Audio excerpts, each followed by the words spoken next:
پورا مشرق وسطی پاکستان کو لیڈر مانے، چودھری مانے اور سربراہ بنائے اس کو تمام اسلامی ممالک کا۔ میں دیکھتا ہوں اسرائیل اس خطے میں کیسے سروائیو کرتا ہے۔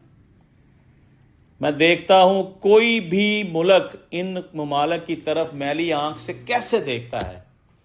جس طرح کا ایگریمنٹ سعودی عرب سے کیا ہے، تمام مسلمان اکٹھے ہو جائیں، ایک پلیٹ فارم پر آ جائیں، یہود و نصارہ آپ کا غلام بن جائے گا، دنیا کی سب سے طاقتور اکانومی آپ کے پاس ہوگی، کیونکہ امریکہ بہادر اس ملک کے اوپر ہاتھ ڈالتا ہے جس کے پاس تیل اور گیس کے ذخائر ہیں وافر مقدار میں۔ اس خطے میں ایران دوسرے نمبر پر آتا ہے، پہلے نمبر پر میرا خیال ہے کویت ہے، قطر ہے، اس کے بعد ایران ہے، پھر ہوگا بحرین، پھر ہوگا کویت۔ اس خطے کا سب سے تو نمبر 1 پہ ویسے جو ملک ہے وہ وینزویلا ہے، لیکن وہ مشرق وسطی میں نہیں آتا، وہ مشرق وسطی سے باہر ہے۔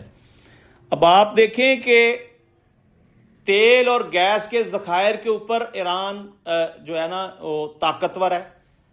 ایران کے ساتھ جنگ کس چیز کی ہے؟ امریکہ بہادر اس کے اوپر قبضہ کرنا چاہتا ہے، جیسے وینزویلا پہ قبضہ کیا ہے، وینزویلا کے تو پورے ملک پہ قبضہ کر لیا ہے۔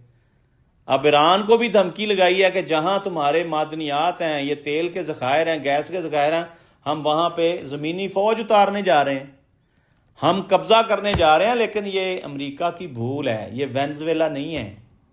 ایران تگنی کا ناچ نچا دے گا آپ کو، ایران آپ کو گھر تک چھوڑ کر آئے گا۔ اس نے پوری تیاری کر لی ہے کہ اگر میرے جزیرے کے اوپر فوج اتری تو کوئی بھی نہیں بچے گا، اگر اس کے لوگ نہیں بچیں گے، اس کا بزنس نہیں بچے گا تو کوئی بھی نہیں بچے گا۔ یہ پکی بات ہے 100%، آپ سٹڈی کر لیں اس کو۔ لہذا اس وقت اس علاقے کا سب سے طاقتور ملک پاکستان ہے۔ سارے ممالک اتحاد کریں، اتفاق کریں، بگائیں امریکیوں کو اس خطے سے۔